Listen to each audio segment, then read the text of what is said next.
Saat bertahan hidup di lingkungan yang keras seperti kehampaan luar, tidak ada yang aman. Jauh lebih berbahaya saat kita lolos dari badai kehampaan daripada sekarang. Kita berhasil saat itu, jadi tidak ada alasan mengapa kita tidak akan berhasil kali ini. Ye Xuan berkata dengan tatapan tegas. Setelah sekian lama, Ye Xuan dan Qin Taiya telah membangun prestise mereka di suku Mangshan. Meskipun para tetua Mangshan ini khawatir, selama itu adalah perintah dari Ye Xuan dan Qin Taiya, mereka akan melakukan yang terbaik untuk menyelesaikannya. Setengah bulan kemudian, kavaleri Raja Naga mencari sepanjang jalan dan semakin dekat dengan suku Mangshan. Orang-orang suku Mangshan lama-kelamaan menjadi gelisah. Melihat saatnya telah tiba, Ye Xuan memutuskan untuk mengaktifkan Star Flying Array malam ini, memindahkan Mangshan, menyembunyikan kebenaran dari dunia, dan menghindari pencarian keluarga kerajaan Void. Malam, lautan bintang sangat gelap, dan hampir tidak ada cahaya yang terlihat. Mangshan mengaktifkan formasi penghalang cahaya dan formasi terbang bintang dan perlahan mulai bergerak. Rute pergerakan telah direncanakan, dan dengan bergerak sesuai rute, seseorang dapat dengan sempurna menghindari pengintaian tentara kerajaan Void. Jika tidak ada hal yang tidak diharapkan terjadi, operasi ini pasti berhasil. Namun, jika kecelakaan terjadi, akibatnya akan sangat serius dan seluruh suku Mangshan akan musnah. Ye Xuan berdiri di atap kuil, memandangi gunung Mangshan yang bergerak perlahan, dan bisa merasakan sedikit getaran di bawah kakinya. Qin Taiya berjalan di belakangnya dan berkata, apakah kamu khawatir? Lagi pula, aku sudah tinggal di sini selama lebih dari 2 tahun dan aku sudah mengenal orang-orang di sini. Kalau bisa, aku tidak ingin melihat mereka mati, kata Ye Xuan. Ini adalah perang antara suku Mangshan dan keluarga kerajaan Void untuk memperebutkan tempat tinggal. Selama suku Mangshan menginginkan obat suci, perang dengan keluarga kerajaan Void tidak dapat dihindari. Selama ini adalah perang, pasti akan ada korban. Jadi, tenang saja dan jangan terlalu gugup. Qin Taiya menghibur.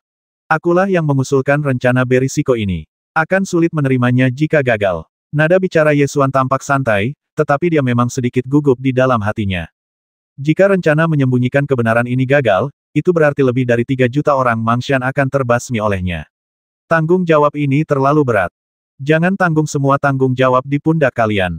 Hal terburuk yang bisa terjadi adalah pertarungan hidup dan mati dengan keluarga kerajaan Void. Dengan benteng pertahanan Mangshan, kita masih punya kekuatan untuk bertarung. Qin Taiya menunjukkan senyum hangat. Saya tidak tahu kapan itu dimulai, tetapi Qin Taiya mulai lebih sering tersenyum. Saat berada di pasukan Long Yuan, Qin Taiya hampir tidak pernah tersenyum, dan wajahnya selalu menunjukkan ekspresi sedingin dan sekeras besi. Mungkin karena setelah meninggalkan alam Jiushu, dia tidak lagi memiliki beban sebagai Jenderal Dewa Jurang Naga, memikul nasib umat manusia. Beban di pundaknya menjadi lebih ringan, jadi dia secara alami merasa santai. Selain itu, Qin Taiya menemukan seseorang yang dapat menggantikan posisinya. Perasaan memiliki penerus ini membuatnya lebih bahagia daripada kehormatan lainnya. Ye Xuan menoleh padanya dan berkata, sebenarnya, aku masih punya rencana cadangan, tapi aku tidak akan menggunakannya kecuali benar-benar diperlukan. Ceritakan padaku. Qin Taiya ingin mendengarkan. Ye Xuan mengarahkan jarinya ke arah laut berbintang dan berkata, sebenarnya, aku tahu di mana kunpeng bulu api emas yang ingin ditangkap keluarga kerajaan Void berada. Selama bulu api emas itu muncul, keluarga kerajaan Void tidak akan tertarik untuk menimbulkan masalah bagi suku Mangshan. Jika mereka hanya ingin menyelesaikan krisis suku Mangshan, mereka tinggal mengusir kunpeng bulu api emas dari sarangnya. Setelah keluarga kerajaan Void menemukan kunpeng bulu api emas, suku Mangshan secara alami aman. Tentu saja, pendekatan ini sebenarnya adalah jebakan bagi kunpeng bulu api emas. Jika itu hanya monster biasa, itu pasti jebakan. Namun itu adalah kunpeng betina, dan bola petir terus berdatangan ke sana setiap hari. Menghadapi situasi secara keseluruhan, Qin Taiya lebih tenang dan berkomentar metode ini sangat bagus dan dapat digunakan saat diperlukan. Jangan merasa terbebani. Keberhasilan seorang jenderal adalah hasil dari pengorbanan ribuan orang. Ini adalah proses yang tak terelakkan. Bagaimana Anda bisa menjadi jenderal tanpa mengkhianati beberapa orang? Belum lagi mengkhianati monster. Aku khawatir Lei Qiyu akan marah saat mengetahuinya. Ye Xuan masih merasa ini tidak adil. Jika Lei Qiyu marah karena ini, maka semua upaya membesarkannya dari telur akan sia-sia, kata Qin Taiya. Ye Xuan memikirkannya sejenak dan merasa bahwa meskipun Lei Qiyu marah, itu tidak akan berlangsung lama. Faktanya, jika Anda menempatkan diri Anda pada posisi mereka, Anda akan mengerti bahwa jika Kaisar Dewa Qin Qiao dan Kaisar Binatang Kunpeng dihadapkan pada situasi saat ini, Kaisar Binatang Kunpeng pasti tidak akan marah kepada Kaisar Dewa Qin Qiao. Setelah Ye Xuan mengetahuinya, dia berkata, aku akan mencari bulu api emas itu sekarang. Begitu Mang Shan ditemukan, kirimi aku sinyal. Qin Tai'e melambaikan tangannya dan berkata, jangan khawatir. Aku di sini. Ye Xuan melangkahkan kaki di tangga dewa dan terbang melintasi langit malam di lautan berbintang, terbang menuju sarang bulu api emas yang ditemukannya pada siang hari. Di luar sarang Jin Huoyu, Lei Qiu berjongkok di dahan pohon kuno, memejamkan mata dan tertidur. Ye Xuan mendarat di sebelah si pecinta makanan dan mengulurkan tangannya untuk meraih bulu-bulu halus itu. Lei Qiu membuka matanya, memiringkan kepalanya untuk melihat sekeliling tanpa mengeluarkan suara, lalu merentangkan sayapnya dan menunjuk ke lubang pohon di depannya. Ye Xuan tetap berada di luar lubang pohon bersama Lei Qiu, berusaha untuk tidak membuat suara apapun. Cahaya redup melayang keluar dari lubang pohon, seolah-olah ada api yang menyala di dalamnya. Tunggu sampai tengah malam. Tiba-tiba, terdengar suara logam beradu dari arah Mang Shan dan seberkas cahaya senjata melesat ke langit. Ye Xuan berbalik dan melihat cahaya pistol, mengetahui bahwa sesuatu masih terjadi di Mang Shan, dan alisnya tidak bisa menahan kerutan. Ada 100.000 pasukan tentara kerajaan Void, termasuk 10.000 kavaleri Raja Naga. Dengan kekuatan suku Mang Shan saat ini, mereka tidak akan mampu melawan sama sekali, dan jika ketahuan, mereka hanya akan mati. Ye Xuan segera membuat keputusan dan melepaskan tekanan kuat, yang membangunkan kunpeng bulu api emas di lubang pohon. Melolong, Jin Huoyu menjerit melengking, dan semburan api keluar dari lubang pohon. Api melesat ke angkasa, membentuk tornado api di atas lautan bintang, menerangi langit. Ketika pasukan kerajaan Void melihat kobaran api ke langit, mereka meninggalkan Mang Shan tanpa ragu-ragu dan bergegas menuju ke arah kobaran api. Kavaleri Raja Naga adalah yang tercepat, dan yang berada di depan melemparkan lembing rantai dari segala arah, bersilangan untuk menghalangi arah pelarian Jin Huoyu. 3.000 rantai mengikat Jin Huoyu dalam sekejap mata. Melolong, bulu api emas meronta dan melolong di langit, menimbulkan angin kencang dan menyemburkan api. Rune energi kekosongan mengalir pada rantai dan mulai menekan kekuatan Jin Huoyu, mengikatnya dan mencegahnya melarikan diri. Tangisan Jin Huoyu semakin melengking dan cepat, dan ia bahkan mulai meratap. Ye Xuan mendorong bola petir dan berkata, cepatlah, saatnya menjadi pahlawan dan menyelamatkan si cantik, tunggu apa lagi. Bola petir itu segera meledak dengan lingkaran petir dan menyerbu keluar, dengan ganas menyerang sang Raja Naga Penunggang, mencoba menyelamatkan Jin Huoyu. Ye Xuan menggenggam gagang pedang dan bersiap menyerang. Tepat pada saat ini, seekor naga ajaib terbang melintasi langit dan mendarat di depan cabang pohon kuno. Sosok naga ajaib Aogu muncul dan berkata, lawanmu adalah aku. Kau benar-benar hantu yang berkeliaran. Kau mengikutiku kemanapun aku pergi. Ye Xuan menyadari bahwa ia tampaknya tidak akan pernah bisa menyingkirkan embrio naga ibel. Kemanapun ia pergi, embrio naga ibel akan mengejarnya. Ye Xuan dan naga ibel Aogu bertarung langsung dan segera menyadari bahwa kekuatan lawan telah melampaui alam Taichu. Dibandingkan dengan kekuatan hukum yang digunakan oleh naga ibel Aogu dan alam primordial, tampaknya ada perubahan yang sangat misterius, yang membuat kekuatan hukumnya melonjak secara eksponensial. Kamu lebih dari sekedar alam awal yang agung. Kedua belah pihak saling bertarung dan kemudian mundur. Ye Xuan mengungkapkan keraguannya dalam benaknya. Naga ibel Aogu berkata dengan bangga, apa itu alam Taichu? Saat aku berada di puncak, tidak masalah bagiku untuk mencabik-cabik Raja Dewa dengan tangan kosong. Sekarang, selama kau mempersembahkan tubuhmu, kau dapat segera memasuki alam Tiandi, dan ini bukanlah akhir.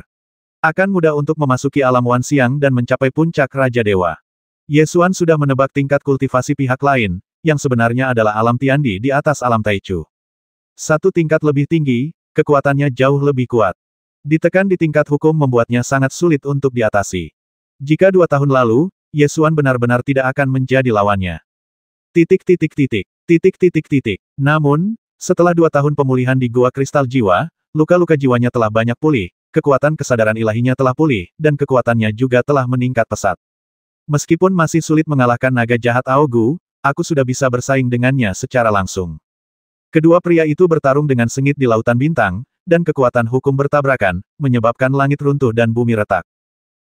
Sisi lain, suku Mang Shan berhadapan dengan kavaleri Raja Naga. 100.000 pasukan elit suku Mang Shan dan 300.000 pasukan baru dihancurkan oleh kavaleri Raja Naga hanya dalam satu serangan. Qin Tai'e tidak dapat mengikuti rencana semula dan mengirimkan sinyal untuk membiarkan Ye Xuan membangunkan Jin Huoyu dan membawa Raja Naga pergi. Pasukan kerajaan Void yang tersisa tidak sekuat kavaleri Raja Naga dan suku Mang Shan hampir tidak dapat mengatasi mereka. Keluarga kerajaan Void menyerang untuk sementara waktu, tetapi menemukan bahwa mereka tidak dapat menembus pertahanan suku Mang Shan dalam waktu singkat. Kali ini, Misi utama mereka dalam memasuki Laut Berbintang adalah untuk menangkap Kunpeng bulu api emas kuno. Selain itu, Ye Xuan tidak berada di suku Mangshan. Setelah Pangeran Feng Xiao memerintahkan pasukannya untuk mencoba menyerang suku Mangshan beberapa kali, ia dengan cepat memilih untuk menyerah dan berbalik untuk mengepung Jin Huoyu, berniat untuk menangkap Jin Huoyu terlebih dahulu dan kemudian berbalik untuk menghadapi suku Mangshan. Pada saat ini, kavaleri Raja Naga sedang mengepung Jin Huoyu. Ribuan rantai membentuk jaring untuk menghalangi jalan keluar Jin Huoyu. Melolong, Jin Huoyu menyerbu ke kiri dan ke kanan sambil bersiul terus-menerus, dan tornado api yang diciptakannya mengamuk di lautan bintang. Akan tetapi, puluhan ribu penunggang Raja Naga menyerang pada saat yang sama, menjebak binatang dewa kuno itu dengan erat, dan tidak peduli seberapa keras ia berjuang, ia tidak dapat melepaskan diri dari pengepungan itu. Bola guntur itu meledak dengan semburan petir dan menyerbu ke arah para penunggang Raja Naga, namun jumlah para penunggang Raja Naga terlalu banyak dan mereka tidak dapat menyelamatkan Jin Huoyu dalam waktu singkat. Ye Xuan juga ditahan oleh naga jahat Aogu, dan situasinya tidak baik. Tombak rantai yang dilemparkan oleh Dragon King Riders perlahan-lahan mengikat Jin Huoyu. Ribuan Dragon King Riders mengerahkan kekuatan pada saat yang sama, menarik Jin Huoyu turun dari langit dan menjebaknya di tanah. Melolong, Jin Huoyu menjerit keras dan ingin terbang lagi, tetapi dia diikat dengan ribuan rantai dan ditarik oleh ribuan Raja Naga. Setiap kali dia mencoba lepas landas, dia ditarik ke bawah. Raja Naga menggunakan rantai untuk menjebak Jin Huoyu di tanah, lalu mengangkat tombaknya dan mengelilinginya untuk melancarkan serangan dahsyat. Sinar cahaya dari tombak kosong membuat Jin Huoyu meratap dengan sedih. Melolong, Lei Qiu menjadi cemas dan menangis keras, meminta bantuan Ye Xuan. Ini bukan solusi. Begitu Jin Huoyu ditangkap oleh keluarga kerajaan Void, keluarga kerajaan Void pasti akan berbalik dan menyerang suku Mangshan. Pada saat itu, baik manusia maupun uang akan hilang. Ye Xuan menggertakkan giginya dan menggunakan pedang Kunpeng untuk melakukan keterampilan pedang guna menahan serangan naga Ibel Aogu. Pada saat yang sama, ia melepaskan rumah harta karun Dewa Pedang dan cahaya pedang Void. Kedua senjata kekaisaran kuno itu bekerja sama untuk menembakkan cahaya pedang yang menyilaukan. Pedang itu menyala, dan dengan suara bang separuh rantainya terputus. Pada saat yang sama, Lei Qiu juga melakukan transformasi Kunpeng, memancarkan semburan petir emas, dan menyerbu ke arah pasukan penunggang Raja Jiaolong untuk bertarung dengan sengit, membasmi satu tim pasukan penunggang Raja Jiaolong yang memegang rantai. Tekanan pada Jin Huoyu sangat berkurang. Dia segera menatap ke langit dan meraung. Sebuah tornado yang menyala meledak dan membubung ke langit, melemparkan ribuan penunggang Raja Naga. Dia terbang ke arah selatan, menyeret rantai di sekujur tubuhnya. Melolong, ketika Lei Qiu melihat Jin Huoyu melarikan diri, dia ingin mengejarnya, tetapi ketika dia melihat Ye Xuan masih bertarung, dia menolak untuk pergi dan berteriak keras. Ye Xuan mengambil langkah ilahi, terbang mundur, mendarat di bola guntur, dan berteriak dengan suara yang dalam maju. Bola guntur itu segera meledakkan lingkaran petir emas dan mengejar ke arah di mana Jin Huoyu melarikan diri. Kejar! Naga Ibel Aogu menunjuk ke arah Jin Huoyu yang melarikan diri dan berteriak keras. Raja Naga segera terbang ke udara dan mengejarnya. Kecepatan bola guntur itu begitu cepat sehingga Raja Naga tidak dapat mengejarnya sama sekali. Namun, jika mereka menyingkirkan kavaleri Raja Naga terlalu dini, mereka pasti akan kembali dan membantai suku Mangshan untuk melampiaskan kemarahan mereka. Maka Ye Xuan mengulurkan tangan dan menepuk kepala besar Lei Qiu, lalu berkata, pelan-pelan saja, tahan Raja Jiaolong sedikit lebih lama. Melolong, Lei Qiu sebenarnya ingin mengejar Jin Huoyu yang ada di depannya, tetapi setelah mendengar perintah Ye Xuan, dia memperlambat langkahnya sedikit agar Raja Naga bisa mengejarnya. Selanjutnya, yang dapat Anda lakukan hanyalah menyaksikan percikan api di depan Anda terbang makin jauh, dan akhirnya lenyap dalam kehampaan tak berujung. Meskipun Mangshan memiliki formasi bintang terbang, kecepatan gerakannya masih sangat lambat. 1 atau 2 jam tidaklah cukup. Ye Xuan menunggangi bola petir dan terbang bersama Raja Naga di lautan berbintang selama sehari semalam. Ketika ia merasa sudah cukup, ia menyingkirkan Raja Naga. Setelah menyingkirkannya, bola petir itu tidak mau berhenti dan beristirahat, dan terus terbang di lautan bintang, seolah-olah sedang berusaha menemukan bulu api emas. Ye Xuan mengulurkan tangan dan menyentuh kepala besar si pencinta makanan ini, lalu menghiburnya, lupakan saja jika kamu tidak dapat menemukannya. Bulu api emas itu adalah spesies kuno dan cukup sombong. Mari kita tunggu sampai garis keturunan Kunpeng sepenuhnya terbangun untuk menemukan yang lebih baik. Sebenarnya, Ye Xuan tidak begitu menyukai bulu api emas. Dia memakan daging panggang yang dikirim Lei Qiu dengan lahap, dan masih bersikap sombong setelah makan, yang sangat menyebalkan. Bola guntur hilang lagi. Kunpeng pada mulanya hanya ada sedikit, dan banyak binatang mitos kuno mungkin tidak akan bertemu salah satu dari jenisnya selama ribuan tahun. Baiklah, baiklah, silakan cari saja kalau kau mau. Lagi pula, tidak ada yang penting sekarang. Ye Xuan memperkirakan bahwa Mang Shan seharusnya lolos dari kejaran keluarga kerajaan Void. Sehari dan semalam telah berlalu. Jika dia masih belum keluar dari bahaya, tidak ada yang bisa dilakukan. Sekarang, Ye Xuan sendiri tidak tahu kemana Mang Shan terbang, apalagi keluarga kerajaan Void. Bola petir itu terbang di lautan bintang untuk waktu yang lama, tetapi tidak dapat menemukan jejak Jin Huoyu. Akhirnya, ia melihat seekor ular piton pembelah langit sedang berburu. Ia menukik ke bawah dan mengubah ular piton pembelah langit menjadi makanan. Saat bola petir sedang dimakan, Ye Xuan datang ke sebuah gunung, mengeluarkan kitab susunan, dan membukanya untuk menyelidiki lokasi Mang Shan. Sebuah formasi bintang terbang besar terbentuk di Gunung Mang. Flying Stars Array diciptakan oleh Ye Zhen, jadi ada pola array dalam array yang beresonansi dengan buku surgawi Ye Zhen. Oleh karena itu, perkiraan arah Flying Stars Array dapat dilihat di buku surgawi Ye Zhen. Sebuah titik cahaya menyala pada buku formasi surgawi, menandakan lokasi Star Flying Array berada di selatan, sangat jauh. Terlebih lagi, dilihat dari kecerahan titik cahaya, Flying Stars Array masih utuh. Karena Flying Stars Array tidak hancur, itu berarti Mang Shan tidak mengalami pukulan yang menghancurkan. Ye Xuan kembali menatap Lei Qiu, siap memanggil pecinta kuliner ini kembali ke Mang Shan. Tepat pada saat ini, api kecil muncul di kejauhan.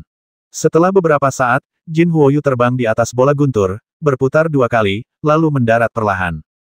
Ye Xuan khawatir burung dewa itu akan takut lagi, jadi dia segera bersembunyi di balik batu. Lei Qiu berhenti makan dan mendorong ular piton pembelah langit itu dengan cakarnya. Jin Huoyu tidak memakan ular piton pembelah langit, tetapi malah berteriak ke arah bola petir.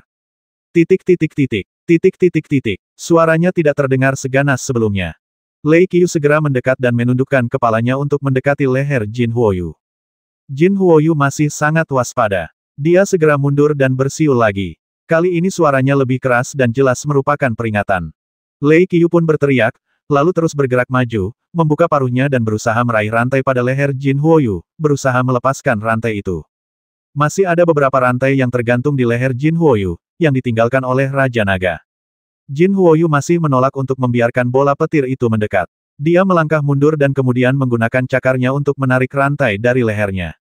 Ye Xuan bersembunyi di balik batu dan menonton, ingin membantu Lei Qiu, tetapi dia tidak tahu bagaimana cara membantu, jadi dia harus membangunkan Kaisar Binatang Kunpeng untuk bertanya. Jawaban Kaisar Binatang Kunpeng sederhana saja, persyaratan binatang ibel sangat sederhana. Saat mencari pasangan, mereka hanya melihat satu hal, kekuatan tempur. Faktanya, kecerahan bulu merupakan simbol garis keturunan. Semakin kuat garis keturunan, semakin kuat pula kekuatan tempurnya. Jadi, pada akhirnya, semuanya masih bergantung pada kekuatan tempur. Bola petir juga tidak lemah. Bagaimanapun juga, ia adalah binatang suci, dan tidak lebih lemah dari bulu api emas ini. Tidak ada gunanya. Garis keturunannya terlalu lemah, yang berarti garis keturunan generasi mendatang akan tidak murni, kata Kaisar Kunpeng. Katakan saja apa adanya, bagaimana kita bisa membantu Lei Qiu? Ye Xuan juga terdiam. Sebenarnya, solusinya sangat sederhana, dan hanya ada satu cara, yaitu membiarkan garis keturunan Kunpeng milik Lei Qiu terus berkembang. Tidak perlu menjadi spesies purba, asalkan warna bulu di tubuhnya murni. Jawab Kaisar Kunpeng bis. Sekarang bulu-bulu di tubuh Lei Qiu masih berupa campuran putih dan emas. Warna belang-belang ini memang merupakan simbol garis keturunan yang lemah di mata monster. Bagaimana aku bisa meningkatkan garis keturunanku? Tanya Ye Xuan. Hanya ada satu aturan untuk bertahan hidup di dunia monster dan binatang buas yang kuat memangsa yang lemah. Jika ingin menjadi lebih kuat, caranya sangat mudah. Makan saja monster kuat lainnya. Jawab Kaisar Binatang Kunpeng. Ye Xuan terdiam mendengar jawaban ini. Kedengarannya sederhana, tetapi binatang suci itu bukanlah kubis. Bisakah kamu memakannya kapanpun kamu mau? Tentu saja tidak mudah untuk mencapai hal ini. Namun, Ye Xuan sudah memikirkannya, lain kali dia bertemu dengan binatang surgawi atau binatang kerajaan, dia hanya bisa meminta maaf. Ye Xuan mengintip di balik bebatuan sejenak, dan memahami arti teriakan Jin Huoyu. Bulu api emas ini sangat cerdas. Alasan ia kembali adalah karena aku dan bola petir membantunya melarikan diri, dan ia ingin membalas budi. Tepat pada saat ini, ada kilatan cahaya di kitab surga. Ye Xuan mengambil kitab susunan di depannya dan menemukan bahwa titik-titik cahaya yang mewakili susunan bintang terbang berkedip tanpa henti. Ini berarti Ming Chen Flying Array sedang diserang. Ye Xuan diam-diam berteriak bahwa itu tidak baik, dan tidak peduli apakah dia akan menakuti Jin Huoyu. Dia segera melambaikan tangan ke Lei Qiu dan berteriak sesuatu terjadi, cepatlah. Lei Qiu tidak ingin pergi, tetapi ketika dia mendengar suara cemas Ye Xuan, dia segera mengepakkan sayapnya dan terbang ke udara, terbang ke arah selatan. Setelah terbang selama 2 jam, kami akhirnya kembali ke Mangshan. Pada saat ini, pertempuran sedang terjadi di Gunung Mangshan. Suku Mangshan sangat tidak beruntung. Setelah lolos dari tombak kuda Raja Naga, mereka bertemu dengan bala bantuan baru dari keluarga kerajaan Void. Setelah Raja Yelin mengetahui bahwa spesies kuno Jin Huoyu Kunpeng telah melarikan diri, ia segera mengirim 2 gelombang bala bantuan untuk memburu Jin Huoyu. Karena jarak antara Abyss Royal City dan Sterisi sangat jauh, dibutuhkan waktu 1 bulan untuk bepergian ke sana.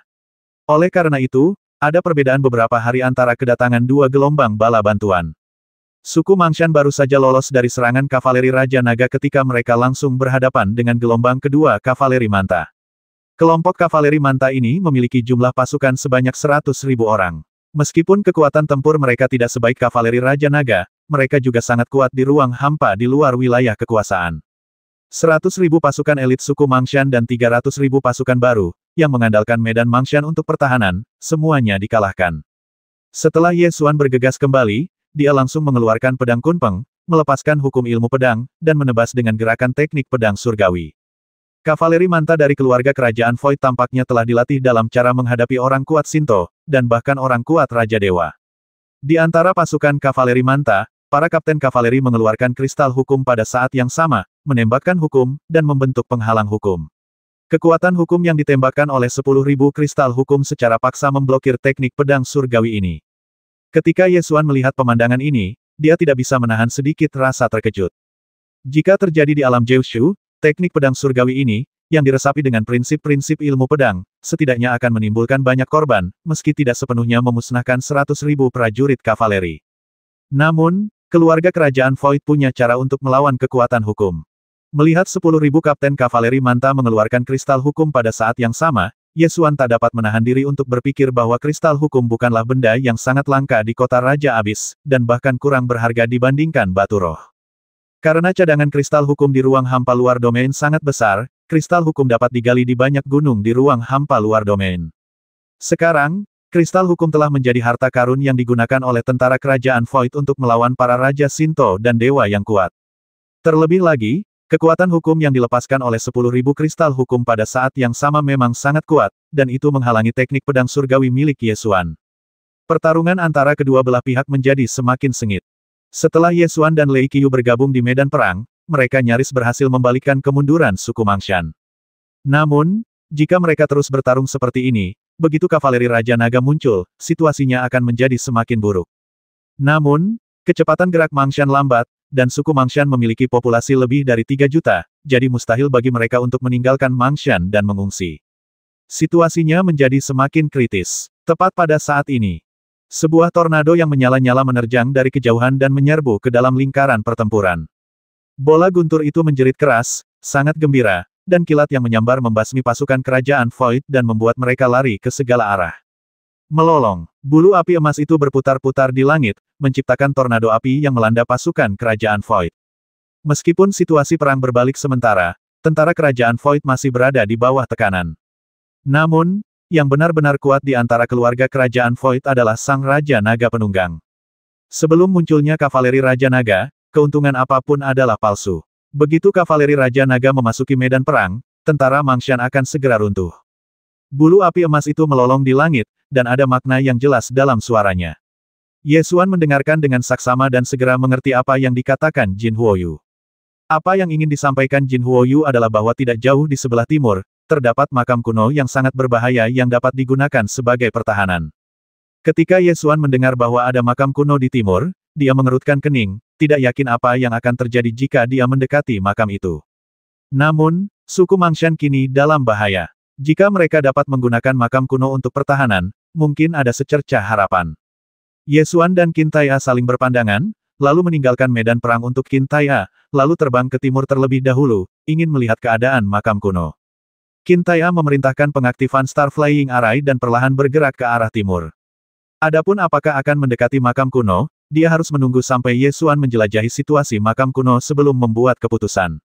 Ye Xuan terbang sekitar 100 mil ke timur, dan kemudian melihat makam kuno yang disebutkan Jin Huoyu.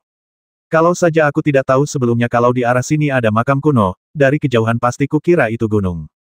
Makam kuno ini sangat besar, sebesar gunung. Hanya bila Anda mendekat, Anda dapat melihat bentuk makam kuno itu dengan jelas. Makam kuno ini berbentuk seperti piramida bersisi 4. Karena sudah terlalu tua, batu-batu persegi yang digunakan untuk membangun dindingnya sudah lapuk dan tepi serta sudutnya sudah tidak terlihat lagi. Bahkan ada beberapa tanaman rongga yang tumbuh di celah-celah batu, memancarkan cahaya rongga yang redup. Ye Xuan sedikit terkejut saat melihat pemandangan ini. Sulit untuk membayangkan kehidupan seperti apa yang membutuhkan makam kuno sebesar itu. Makam kuno itu memiliki pintu masuk utama, dan pintunya tidak disegel. Saya tidak tahu apakah pintu itu tidak pernah disegel sejak awal atau dibuka oleh seseorang. Pintu masuk makam kuno itu gelap gulita dan tidak seorang pun tahu apa yang ada di dalamnya. Jika Ye Xuan menemukan makam kuno ini secara tidak sengaja, dia pasti tidak akan mendekatinya dengan gegabah. Namun, suku Mangshan kini diserang oleh keluarga kerajaan Void. Begitu naga Ibel Aogu memimpin pasukan kavaleri Raja Naga untuk menyerang, suku Mangshan akan musnah. Sekarang, kita perlu mencari cara untuk melawan tentara kerajaan Void. Ye Xuan menarik napas dalam-dalam dan terbang menuju pintu gelap makam kuno. Setelah terbang ke dalam makam kuno, lingkaran api menyala di sekitar tubuhnya, menerangi bagian dalam makam. Bagian dalam makam kuno itu sangat luas. Di kedua sisi aula pertama berdiri dua baris patung tinggi. Dua baris patung itu tersusun rapi, membiarkan jalan tengah terbuka dan mengarah langsung ke pintu di depan. Saat Ye Xuan melihat patung-patung ini, suasana hatinya yang tegang sedikit mereda. Karena patung-patung ini jelas-jelas berjenis kelamin manusia. Patung-patung ini sangat tinggi, setinggi 2 lantai. Setiap patung mengenakan baju zirah dan memegang pisau tajam, seperti jenderal yang tangguh dalam pertempuran, agung dan mengagumkan. Ye Xuan menghitung patung-patung itu, jumlahnya 24, semuanya manusia, tanpa kecuali. Karena di sini terdapat patung seorang pendekar manusia, berarti makam kuno ini pastilah makam seorang manusia sakti. Jika ada hal-hal berbahaya di makam kuno ini, manusia bukanlah target serangan pertama. Terlebih lagi, pertama kali Ye Xuan memasuki makam kuno, dia merasakan suasana yang sangat aneh di sini. Meskipun kita tidak tahu dari mana datangnya aura ini, keberadaan aura ini menunjukkan bahwa pasti ada sesuatu yang berbahaya di makam kuno ini. Tidak ada waktu untuk melihat lebih dekat. Mangshan perlahan-lahan mendekati makam kuno. Pertempuran antara suku Mangshan dan tentara kerajaan Void masih berlangsung dan menjadi semakin intens. Ye Xuan mendengar suara pertempuran di luar dan terbang keluar dari makam kuno. Qin Tai'a bertanya, bagaimana situasinya? Itu adalah makam kuno manusia yang kuat. Ada aura berbahaya di dalamnya. Tidak ada waktu untuk melihat lebih dekat, jawab Ye Xuan. Qin Tai'a segera memerintahkan suku Mangshan untuk pindah ke belakang makam kuno, dan suku Mangshan elit dengan tingkat kultivasi tertinggi berbaris di depan makam kuno. Jika situasi pertempuran berjalan buruk, keluarga kerajaan Void akan terpikat ke makam kuno. Namun, ketika pasukan keluarga kerajaan Void mencapai makam kuno, mereka tiba-tiba berhenti dan tidak melanjutkan pengejaran dan terlibat dalam pertempuran. Meskipun tidak ada seorang pun yang tahu apa yang ada di dalam makam kuno ini, melihat reaksi tentara kerajaan Void, makam kuno ini telah memberikan efek jera. Raja Void tidak berani membasmi kita lagi. Zai Xiu merasa ada yang aneh. Mereka mungkin takut dengan makam kuno di belakang kita. Aku juga takut. Aku tidak tahu apakah itu ilusiku, tapi aku selalu merasa ada suasana suram di makam kuno di belakangku. Saya juga merasakan hal yang sama, leher saya terasa dingin. Apakah benar-benar ada monster di makam kuno itu? Orang-orang yang berbaris di depan makam kuno mulai berdiskusi dengan suara pelan. Makam kuno ini terlalu aneh. Dalam keadaan normal, Ye Xuan tidak akan pernah membiarkan tentara Mangshan mendekat dengan gegabah. Namun, situasinya sekarang agak kritis dan beberapa risiko perlu diambil. Terlebih lagi, patung-patung di makam kuno itu adalah patung para pejuang manusia. Jika aura di makam kuno itu terkait dengan pemilik makam, maka manusia tidak boleh dipilih sebagai target prioritas serangan. Dan bukan hanya penduduk Mangshan saja yang takut, pasukan keluarga kerajaan Void bahkan lebih takut lagi. Pasukan keluarga kerajaan Void berhenti 1000 kaki jauhnya, menghadapi pasukan Mangshan, dan tidak melanjutkan pengejaran. Ye Xuan dan Qin Tai'a saling berpandangan dan menebak dalam hati mereka bahwa keluarga kerajaan Void mungkin pernah mendengar tentang makam kuno ini. Dilihat dari batu-batu yang lapuk di makam kuno ini, makam ini sudah ada setidaknya sejak zaman kuno. Tidak mengherankan bahwa beberapa legenda masih tertinggal setelah sekian lama. Ye Xuan menatap pasukan keluarga kerajaan Void sejenak, dan berkata, sepertinya mereka benar-benar tidak berani datang. Dia mungkin juga sedang menunggu Naga Ibel Aogu dan Raja Naga Banjir Qi. Qin Tai'a berspekulasi. Apakah kamu ingin masuk ke makam kuno dan melihat-lihat? Cari tahu apa yang ada di dalamnya sehingga kita dapat memutuskan rencana selanjutnya. Ye Xuan menyarankan. Bisa, jadi, mereka berdua memasuki makam kuno bersama tim tetua dari cabang Mangshan di Akademi Kunpeng. Di suku Mangshan, orang yang paling berpengetahuan dan mengetahui mitos serta legenda terbanyak adalah Wu Yuesan. Ye Xuan melepaskan bola api, menerangi aula pertama makam kuno, lalu melihat ke-24 patung prajurit dan bertanya, suku Mangshan telah tinggal di kehampaan di luar domain begitu lama, pernahkah kamu mendengar legenda tentang makam kuno ini? Wu Yuesan mengerutkan kening, memikirkannya, dan perlahan menggelengkan kepalanya dan berkata, aku belum pernah mendengarnya, tetapi ada desas-desus bahwa Laut Berbintang memang sangat berbahaya, karena ada monster kuat di Laut Berbintang, dan ada banyak bahaya yang tidak diketahui. Hanya sedikit orang yang berani mendekati Laut Berbintang. Mengenai makam kuno ini, aku belum pernah mendengar desas-desus serupa. Laut Berbintang terlalu luas. Tidak seorang pun tahu berapa banyak monster kuat yang ada di Laut Berbintang, dan tidak seorang pun tahu berapa banyak rerun dewa dunia kuno yang ada di Laut Berbintang. Ada terlalu banyak legenda yang serupa, dan tidak seorang pun dapat mengatakan rerun dewa mana yang sesuai dengan legenda-legenda ini. Ye Xuan mengamati dengan ama 24 patung dan baju zirah mereka, lalu berkata dengan serius melihat baju zirah itu, mereka agak mirip dengan baju zirah dari alam Kyushu. Ini adalah 24 jenderal tentara Langya. Qin Tai'a tiba-tiba mengatakan ini. Ye Xuan tertegun sejenak, dan bertanya Qin Tua, apakah kamu mengenali patung-patung ini? Bagaimana mungkin bisa mengenali keberadaan dari zaman kuno? Namun, jika dilihat dari ciri-ciri ke-24 patung ini, mereka seharusnya adalah 24 jenderal Langya di bawah komando Kaisar Ilahi Qin Qiao. Qin Tai'a berspekulasi. Yang lain, melihat 24 patung ini, hanya bisa berspekulasi. Namun, Ye Xuan punya cara untuk mengetahui jawaban yang benar, karena jika 24 patung ini adalah 24 jenderal terkenal Langya, maka Kaisar Kunpeng pasti akan mengenali mereka. Kaisar binatang Kunpeng terbangun, namun alih-alih marah seperti sebelumnya, dia malah tertegun. Ye Xuan bertanya dengan suara keras apakah 24 patung ini benar-benar 24 jenderal terkenal Langya. Kaisar binatang Kunpeng terdiam cukup lama sebelum berkata, itu mereka. Qin Qiao memimpin pasukan Langya keluar dari alam Jiushu. Aku tidak menyangka patung ke-24 jenderal itu ada di makam kuno ini. Ketika Ye Xuan mendengar bahwa 24 patung ini adalah jenderal tentara Langya dari Kaisar Ilahi Qin Qiao, dia langsung merasa lega. Patung 24 jenderal Langya muncul di sini, yang berarti bahwa pemilik makam kuno ini adalah salah satu dari orang-orang mereka sendiri. Berdasarkan hubungan ini, mereka tidak bisa begitu saja meninggalkan keluarga kerajaan Void dan menyerang orang-orang mereka sendiri. Tentu saja ada kemungkinan lain. Artinya, makam kuno ini telah dihuni oleh sesuatu yang mengerikan lainnya. Bagaimanapun, makam kuno digunakan untuk menguburkan jenazah. Pemilik makam kuno itu seharusnya sudah meninggal, dan mungkin juga makam itu dihuni oleh sesuatu yang lain. Namun, Ye Xuan melihat bahwa patung ke-24 jenderal itu terawat dengan sangat baik, jadi kemungkinan makam kuno itu ditempati oleh ibel lain seharusnya kecil.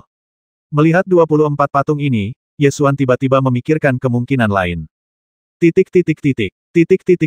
24 jenderal Langya di bawah komando Kaisar Dewa Qin Qiao menjaga makam kuno di sini. Mungkinkah makam kuno ini milik Kaisar Dewa Qin Qiao?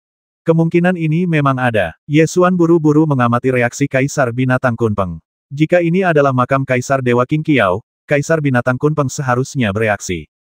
Kun Tua, bisakah kau tahu makam siapa ini? Ye Xuan bertanya dengan hati-hati. Pedang Kunpeng terbang tak terkendali dan terbang menuju kedalaman makam kuno aku belum tahu, ayo masuk dan lihat. Lewati aula 24 jenderal dan masuki gerbang utama kedua, lalu Anda akan memasuki aula makam kedua. Ruang makam kedua bahkan lebih besar dan seluruh pasukan berdiri di dalam ruang makam tersebut. Ya, suatu pasukan, suatu kavaleri yang dipahat dari batu, berbaris rapi di aula. Panggilan, Ye Xuan melihat barisan demi barisan kavaleri manusia yang rapi, seolah-olah roh pembasmi berdarah besi itu masih ada setelah jutaan tahun. Meskipun ini adalah patung, melihatnya dapat membuat Anda memikirkan sesuatu. Pada zaman kuno, kavaleri umat manusia, yang dipimpin oleh Kaisar Dewa Qin Qiao, keluar dari alam Jiushu. Lawannya kemungkinan adalah Void Royal Family. Perang di luar wilayah itu pasti brutal, dan makam kuno ini mungkin dibangun untuk mengenang pasukan manusia bernama Langya. Selanjutnya, Ye Xuan dan teman-temannya terus masuk lebih dalam ke makam kuno itu, berjalan melewati satu demi satu aula makam. Tanpa terkecuali, masing-masing makam tersebut dijaga oleh sebuah pasukan. Ada batalion kavaleri, prajurit pedang dan perisai, prajurit tombak, dan pemanah. Keseluruhan makam kuno itu berbentuk susunan 9 persegi, dengan 9 ruang makam, dan masing-masing ruang makam memiliki jenis prajurit yang ditugaskan di dalamnya. Bahkan ada kereta perang dan binatang perang di 3 aula makam terakhir. Tentu saja, tentara ini semuanya patung. Ye Xuan menggunakan indera ilahinya untuk menyelidiki dan menemukan bahwa bagian dalam patung-patung itu semuanya batu, tanpa tulang. Meskipun tidak ada tulang di dalam patung-patung itu, ada sesuatu yang nyata tentang pasukan ini. Baju zirah yang dikenakan oleh patung-patung ini dan senjata yang ada di tangan mereka semuanya asli. Bahkan ada beberapa baju zirah dan senjata yang terukir nama palsu di atasnya, seolah-olah para prajurit mengukir nama tersebut di senjata mereka sendiri agar tidak mengambil senjata yang salah. Kemunculan baju zirah dan senjata di sini menandakan bahwa memang pernah ada pasukan manusia dari Kyushu yang datang ke kehampaan di luar wilayah tersebut, dan akhirnya tewas dalam pertempuran di sini serta dimakamkan di makam tersebut. Tetapi ada satu hal yang sangat aneh. Saya berjalan melewati semua lorong makam namun tidak menemukan satu pun mayat. Ada baju zirah dan senjata, tapi tidak ada mayat.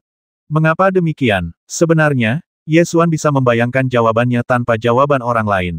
Dalam peperangan yang melibatkan orang-orang yang sangat berkuasa, prajurit dan jenderal yang gugur dalam pertempuran belum tentu meninggalkan jasadnya. Ye Xuan jarang membiarkan tubuh ibel surgawi tetap utuh.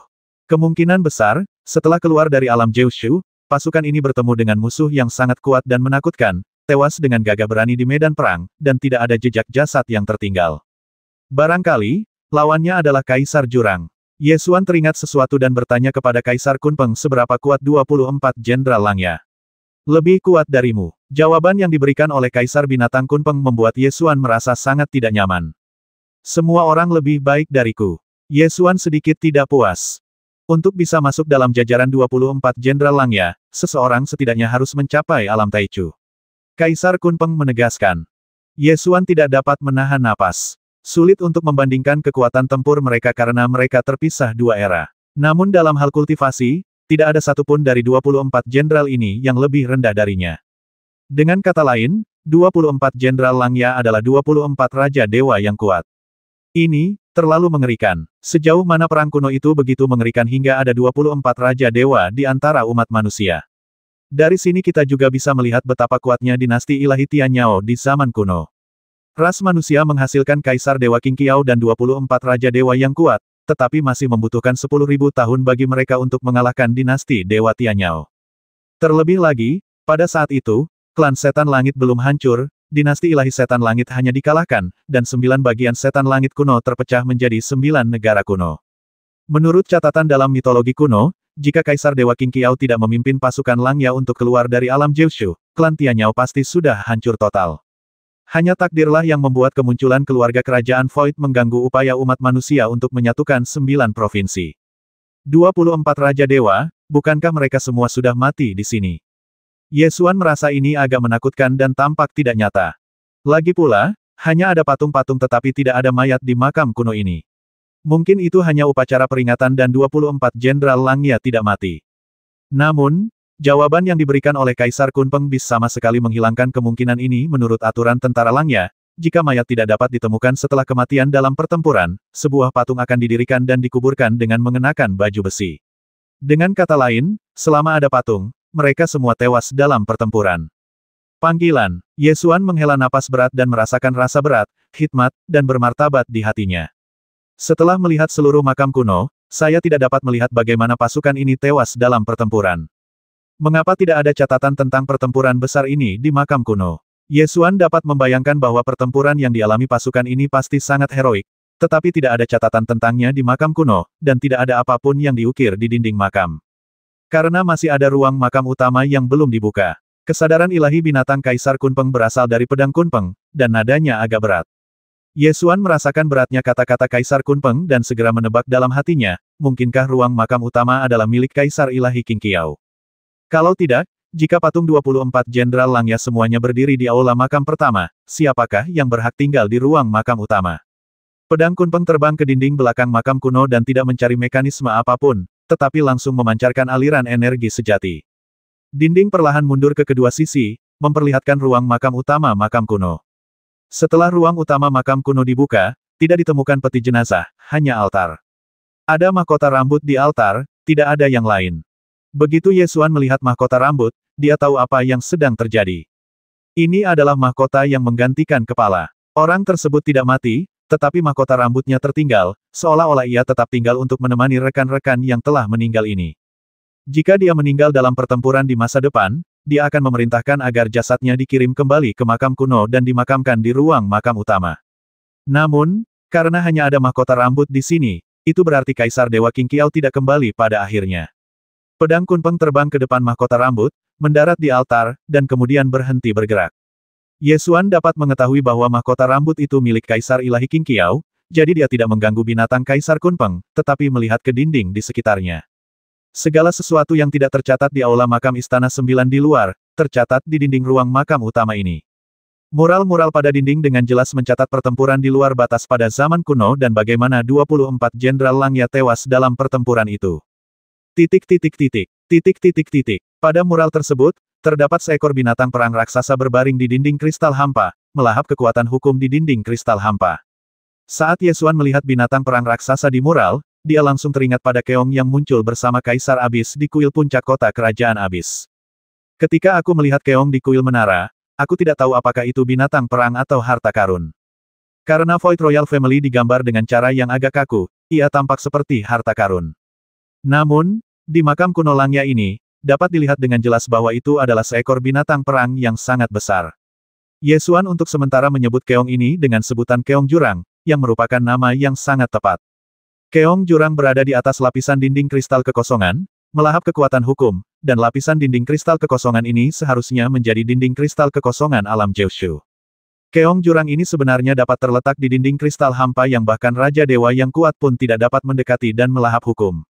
Keong jurang ini sungguh mengerikan. Hukum di dinding kristal hampa ditelan oleh keong jurang, dan dunia Jiushu berada dalam bahaya. Pada saat ini, pasukan Langya menerobos wilayah Jiushu dan bertempur mati-matian dengan Abiskon. 24 Jenderal Langya dan pasukan Langya yang tak terhitung jumlahnya mengepung Abiskon. Ketika pertempuran mencapai puncaknya, satu pasukan bergegas ke medan perang. Pasukan ini, yang bersenjatakan lembing dan menunggangi naga, sangat kuat. Mereka jelas merupakan pasukan berkuda Raja Naga. Pasukan Langya berhadapan dengan kavaleri Raja Naga dan Keong Abis. Bahkan jika seseorang hanya melihat muralnya, orang bisa merasakan betapa sengitnya pertempuran itu. Mural-mural ini sebagian besar merekam pasukan Langya dan mengecilkan keberadaan Kaisar Ilahi Qing Qiao. Pasukan Langya dipimpin oleh Kaisar Dewa Qing Qiao untuk keluar dari wilayah Jiushu. Menurut pemikiran normal, mural-mural ini seharusnya mencatat lebih banyak tentang Kaisar Dewa Qing Qiao. Akan tetapi, makam kuno Langya ini jelas dibangun untuk pasukan Langya, dan seharusnya dibangun oleh Kaisar Ilahi Qing Qiao, jadi mural di sini mengecilkan kehadirannya dan lebih banyak mencatat keberanian 24 Jenderal Langya dan pasukan Langya. Adapun apa yang dilakukan Kaisar Dewa Qing Qiao saat pasukan Langya mengepung Keong Jurang. Tak usah dijelaskan lagi, karena Abiskon sudah muncul, Abis Emperor pasti juga ada di sana. Mural di sini mengecilkan Kaisar Dewa Qing Qiao sementara sebenarnya juga mengecilkan Kaisar Dewa Abis. Dengan kata lain, pertempuran besar antara Kaisar Dewa Qing Qiao dan Kaisar Shenyuan terjadi di luar mural. Meskipun tidak terekam, intensitasnya dapat dibayangkan. Pasukan Langya mengepung Abiskon, dan tidak seorang pun tahu berapa lama pertempuran berlangsung. 24 Jenderal Langya tumbang satu persatu, dan para penunggang kuda Raja Naga juga tumbang satu persatu. Prajurit Langya yang tak terhitung jumlahnya tersedot ke dalam mumi oleh Keong Jurang, dan akhirnya tidak ada tulang yang tersisa. Ketika semua 24 Jenderal Langya tumbang, Keong Abis juga dipenuhi bekas luka dan jatuh di dinding kristal hampa. Keong itu terpotong-potong oleh hukum di dinding kristal, dan akhirnya hanya tersisa cangkang keong. Melihat ini, Ye Xuan sudah yakin bahwa kota Raja Abis pastilah cangkang keong Abis. Saat berada di kota Raja Abis, Ye Xuan merasa bahwa kota Raja Abis tampak seperti keong, dan sekarang hal itu pada dasarnya dapat dipastikan. Ini juga menunjukkan betapa besarnya Keong Jurang ini. Kerang yang ditinggalkan setelah kematian telah menjadi sebuah kota besar. Dilihat dari mural-muralnya, pasukan Langya berhasil mengalahkan kavaleri Raja Naga, dan 24 Jenderal Langya akhirnya tewas bersama Keong Abis. Pertempuran mereka sangat heroik dan mengharukan. Setelah Ye Xuan selesai membaca mural ini, hatinya kacau dan darahnya terbakar. Tepat pada saat ini, terdengar suara dari luar makam kuno Langya. Keluarga kerajaan Void akan memulai perang, aku akan keluar terlebih dahulu untuk mendukung mereka. Kata Qintai sambil melepaskan seberkas cahaya senjata dan terbang keluar dari makam kuno. Di luar makam kuno Langya, keluarga kerajaan Void berbaris, dengan kavaleri manta di depan, membentuk formasi penyerangan. Pasukan elit suku Mangshan berada dalam siaga tinggi, tetapi konfrontasi sebelumnya telah membuktikan kekuatan tentara kerajaan Void. Oleh karena itu, masyarakat suku Mangshan sangat gelisah. Qintai terbang keluar dari makam Langya dan melihat pasukan kerajaan Void hendak menyerang. Dia segera memerintahkan bentuk formasi tempur. 100.000 prajurit elit suku Mangshan segera menyusun diri dalam formasi tong besi sesuai formasi yang telah mereka latih sebelumnya, mengangkat tombak mereka, dan menghadapi kavaleri keluarga kerajaan Void. Pangeran Feng Xiao muncul di pasukan kerajaan Void dan segera memerintahkan penyerangan. 30.000 kavaleri manta melancarkan serangan pada saat yang sama, menyerbu ke arah suku Mangshan. Kedua pasukan itu saling bertabrakan, dan kekuatan dahsyat dari pasukan kerajaan Void pun terlihat. Dengan sekali serang, dengan mengorbankan 1.000 pasukan kavaleri, mereka berhasil menembus formasi suku Mangshan. Suku Mangshan tiba-tiba berada di ambang kekalahan. Pangeran Feng Xiao berdiri di udara, di depan pasukan keluarga kerajaan Void, dan berteriak keras, "Berhentilah berjuang, kalian semut rendahan, apa yang bisa kalian gunakan untuk melawan keluarga kerajaan Void? Di mana Ye Xuan? Keluarlah dari sini dan mati." Qintai dengan tenang memerintahkan pasukan Mangshan untuk mengubah formasinya, tetapi pasukan keluarga kerajaan Void begitu kuat, sehingga tidak peduli bagaimana pasukan Mangshan mengubah formasinya, itu tidak akan ada gunanya. Tampaknya 100.000 pasukan elit suku Mangshan akan dibantai oleh kavaleri manta. Tepat pada saat ini, makam kuno Langya mulai berguncang, dan suara derap kaki besi terdengar dari dalam makam, bergemuruh bagaikan guntur yang menggelegar di tanah. Bersamaan dengan suara itu, sekelompok kavaleri bergegas keluar dari makam kuno dan menyerbu ke arah formasi kavaleri keluarga kerajaan Void. Kavaleri ini tidak lain adalah kavaleri Langya yang diukir dari batu di makam kuno. Kavaleri Langya bergegas menuju kavaleri manta. Kedua pasukan itu bertabrakan, dan kavaleri manta langsung dikalahkan. Kavaleri besi Langya menghancurkan kavaleri manta dan membasmi ke arah formasi keluarga kerajaan Void. Pangeran Feng Xiao terkejut dan segera memerintahkan pasukannya untuk melawan kavaleri Langya. Namun, kavaleri besi Langya ini diukir dari batu dan memiliki semangat juang seperti tentara Langya kuno, tidak takut hidup atau mati, dan memiliki kekuatan tempur yang sangat kuat. Pasukan kerajaan Void tidak dapat melawan untuk sementara waktu dan dipukul mundur selangkah demi selangkah. Pemimpin kavaleri Rai segera menasihati Pangeran Feng Xiao, makam kuno ini sangat aneh. Para prajurit kavaleri ini tidak benar. Lebih baik mundur dulu dan mengamati situasinya. Pangeran Feng Xiao sangat tenang dan melihat hal ini, dan segera memerintahkan seluruh pasukan untuk mundur. Ye Xuan keluar dari makam kuno dan langsung berteriak, "Pangeran Feng Xiao, bukankah kau memintaku untuk keluar dan mati? Sekarang setelah aku keluar, mengapa kau malah mundur?" Wajah Pangeran Feng Xiao berubah jelek, tetapi dia sangat tenang dan tidak mudah terpancing. Dia mendengus dingin, "Tunggu sampai kavaleri Raja Naga bergabung dengan kita, dan kemudian kamu akan mati." Pasukan kerajaan Void mundur 30 mil dan menghindari tepi tajam makam kuno Langya. Kavaleri Langya tidak mengejar terlalu jauh dan mundur kembali ke makam kuno. Setelah pasukan kerajaan Void mundur, suku Mangshan akhirnya mendapat kesempatan untuk mengatur napas. Ketika tentara Mangshan melihat bahwa kavaleri besi Langya yang diukir dari batu ini mampu mengusir tentara kerajaan Void, mereka semua menunjukkan ekspresi terkejut. Zhai Xiu bertanya, "Guru, Anda benar-benar dapat memimpin pasukan di makam kuno ini?" Itu tidak bisa dianggap sebagai perintah. Itu karena semangat juang pasukan Langya belum hilang. Ketika mereka bertemu dengan keluarga kerajaan Void, mereka mengambil inisiatif untuk menyerang, kata Ye Xuan. Kavaleri besi Langya ini sangat kuat, bukankah aman bagi kita untuk tinggal di sini? Zhai Xiu langsung berkata dengan penuh semangat. Ya, dengan makam kuno sebagai penghalang, tidak perlu takut pada keluarga kerajaan Void. Tetua suku Mangshan lainnya setuju. Ye Xuan menggelengkan kepalanya dan berkata, di makam kuno itu terdapat roh-roh leluhur umat manusia. Mereka memang masih kuat, tetapi mereka sudah mati di zaman kuno. Menggantungkan harapan pada roh-roh leluhur bukanlah solusi jangka panjang. Begitu keluarga kerajaan Void menemukan cara untuk menahan roh-roh leluhur, konsekuensinya akan sangat serius. Lalu apa yang harus kita lakukan? Zhai Xiu bertanya cepat. Makam kuno Langya dapat digunakan sebagai cara untuk menunda pasukan kerajaan Void, tetapi tidak dapat diandalkan untuk melawan musuh yang kuat, jadi kita masih harus mencari cara untuk melarikan diri. Kata Ye Xuan. Semua orang memandang Qintai lagi, ingin mendengar pendapatnya. Qintai setuju, itu benar. Tidak peduli seberapa kuat semangat juang di makam Langya, mereka tidak bisa menjadi pendukung jangka panjang. Jika suku Mangshan ingin menjadi lebih kuat, mereka masih harus mengandalkan diri mereka sendiri. Lalu apa yang harus kita lakukan? Tanya semua orang. Akan lebih baik jika kita memanfaatkan kesempatan ketika makam kuno Langya menahan pasukan keluarga kerajaan Void, melepaskan diri dari pasukan keluarga kerajaan Void, dan kemudian melawan balik setelah kalian menjadi lebih kuat di masa depan. Jawab Yesuan. Yesuan dan Qintai sama-sama membuat keputusan ini. Orang-orang suku Mangshan tidak keberatan dan segera mulai bersiap untuk evakuasi. Suku Mangshan hendak mundur, tetapi Yesuan tidak akan mengikuti mereka.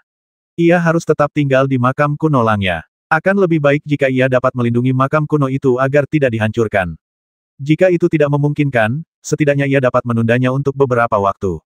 2 hari kemudian, Naga Ibel Aogu memimpin kavaleri Raja Jiaolong dan Pangeran Feng Xiao bersatu kembali, dengan total 200.000 pasukan, dan sekali lagi mengepung makam kuno Langya. Yesuan, memegang mahkota rambut Kaisar Dewa Qingqiao di tangannya, memimpin 100.000 prajurit elit suku Mangshan untuk berbaris di depan makam kuno. Juga berbaris untuk bertempur adalah kavaleri besi Langya dari makam kuno. Kavaleri besi Langya ini mematuhi perintah mahkota rambut Kaisar Dewa Qingqiao. Yesuan memegang mahkota rambut di tangannya. Dia adalah manusia yang lahir di Jiushu dan diakui oleh semangat juang leluhur Langya, jadi dia dapat memimpin kavaleri besi Langya ini. Di pihak keluarga kerajaan Void, 30.000 kavaleri Raja Naga maju ke depan pasukan dan membentuk formasi penyerangan. Kavaleri terkuat di kehampaan luar ini menunjukkan keunggulannya yang dahsyat. 30.000 naga yang membelah langit, apalagi konfrontasi langsung, bahkan hanya kebuntuan saja akan membuat tentara Mangshan merasakan tekanan luar biasa. Kedua pasukan saling berhadapan dengan pedang terhunus. Begitu jenderal kedua belah pihak memberi perintah, perang akan dimulai. Yesuan memandang Qintai dan berkomunikasi dengannya menggunakan pikiran spiritualnya. Begitu pertarungan dimulai, bawalah Mangshan pergi. Aku akan tinggal di sini untuk menunda beberapa saat. Jin Huoyu Kunpeng ada di sini, dan keluarga kerajaan Void tidak boleh mengejar Mangshan. Yesuan berkata dengan pikiran sucinya. Rencana ini sudah diatur sejak awal. Qintai awalnya ingin tetap tinggal untuk melindungi pasukan yang mundur, tetapi Yesuan khawatir bahwa dia belum pulih sepenuhnya dan tidak ingin dia mengambil risiko apapun. Selain itu, Kaisar Binatang Kunpeng bersikeras menjaga makam kuno Langya, jadi Yesuan harus tinggal. Kamu harus berhati-hati. Jika kamu bisa melawan, maka melawanlah. Jika kamu tidak bisa melawan, maka melarikan dirilah. Ini bukan alam Jiushu. Tidak ada ratusan juta orang di belakangmu, dan tidak ada yang tidak bisa kamu tinggalkan. Selama kamu bisa bertahan hidup, akan ada hari ketika kamu bisa membalikkan keadaan. Qintai mengingatkan. Jangan khawatir, aku tahu. Yesuan menatapnya dengan pandangan meyakinkan. Pangeran Feng Xiao dan Naga Ibel Aogu muncul di hadapan pasukan kerajaan Void pada saat yang sama, menatap 100.000 pasukan elit Mangshan dengan tatapan jijik. Di mata mereka, pasukan Mangshan ini bahkan bukan gerombolan dan tidak memiliki kekuatan tempur sama sekali. Satu-satunya alasan yang membuat mereka memutuskan untuk bergabung adalah kavaleri jiwa perang Langya di makam kuno. Pasukan aneh ini memberi banyak tekanan pada keluarga kerajaan Void. Kedua pasukan saling berhadapan, masing-masing memperkirakan kekuatan lawannya. Pangeran Feng Xiao berteriak, kalian hanya sekelompok orang yang tidak berguna. Satu serangan dari Raja Nagaku akan menghancurkan kalian semua. Jika kalian menyerah sekarang, aku bisa memberimu kematian yang cepat. Jika tidak, aku akan mengubah kalian semua menjadi abu. Kamu baru saja melarikan diri dengan malu 2 hari yang lalu. Bagaimana mungkin kamu bisa melupakannya setelah hanya 2 hari? Yesuan bertanya sambil tersenyum. Pangeran Feng Xiao mendengus dingin, itu karena kavaleri Raja Jiaolong belum tiba. Sekarang kavaleri Raja Jiaolong dari keluarga kerajaan Voidku sudah ada di sini. Apa yang bisa digunakan oleh makhluk-makhluk di belakangmu yang telah mati di zaman kuno untuk melawan mereka? Jika kau begitu percaya diri, ayolah. Yesuan mengaitkan jarinya ke arahnya. Pangeran Feng Xiao menunjukkan ekspresi kesal di wajahnya, dan mendengus dingin kalian mencari kematian. Kavaleri Raja Naga, dengarkan perintahku, serang dalam kelompok, dan jangan biarkan seorang pun hidup. Minum. 30.000 penunggang Raja Naga berteriak serempak, dan suara mereka mengguncang kehampaan. Segera setelah itu, kavaleri Raja Naga melancarkan serangan kelompok ke arah kavaleri besi Langya. Suku Mangshan bukanlah tandingan kavaleri Manta dari keluarga kerajaan Void. Sekarang kavaleri Raja Naga yang lebih kuat telah tiba. Jika suku Mangshan dibiarkan bertarung, itu akan membuang-buang waktu. Yesuan tidak ragu-ragu, mengangkat mahkota rambut di tangannya, dan memerintahkan kavaleri jiwa perang Langya untuk menyerang. Dua pasukan kavaleri besar pernah bertempur di zaman dahulu, dan keduanya akhirnya tewas. Jutaan tahun kemudian, mereka bentrok lagi. Namun, di satu sisi ada yang hidup, dan di sisi lain ada semangat juang yang pantang menyerah setelah kematian. Tidak seorang pun tahu pihak mana yang lebih kuat sampai terjadi tabrakan sesungguhnya. Kedua prajurit kavaleri itu berlari semakin dekat, dan akhirnya bertabrakan satu sama lain, menimbulkan suara logam beradu. Kedua pasukan kavaleri sangat kuat dan bentrokan itu sangat dahsyat, dengan kedua belah pihak menderita kerugian.